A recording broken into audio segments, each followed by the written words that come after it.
नीटच्या paper फुटी प्रकरणाचे धागेदोरे हे महाराष्ट्रात आले आणि लातूरच्या मोठे गावकऱ्यांवर सुद्धा सीबीआयनं कारवाई केल्याचं समजते.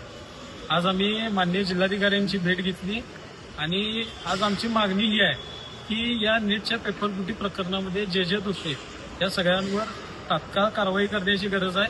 त्याचबरोबरीनं कोल्हापूर जिल्ह्यामध्ये अशा अनेक कोचिंग क्लासेस, अनेक अकॅडमी आहेत ज्यांचं खासगी महाविद्यालयांबरोबर टायअप आहे आणि हे विद्यार्थी ऍडमिशन फक्त संबंधित कॉलेजेसला आहे, परंतु दिवसभर हे या अकॅडमीत असतात. या महाविद्यालयांचे पेपर हे संबंधित अकॅडमीमध्ये होतात आणि मुलांचं आणि या महाविद्यालयाचं आणि या अकॅडमीचं जे टायअप आहे हे मुळात बेकायदेशीर आहे.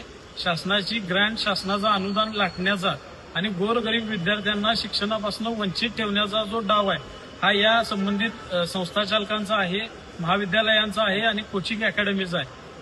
जिल्हा प्रशासनाचे, शिक्षण विभागाचे सुद्धा हात या प्रसंगामध्ये ओले झालेत का अशी शंका खरं तर आमच्यासारख्यांना येते आणि यामुळे आमची कारवाईची मागणी आहे.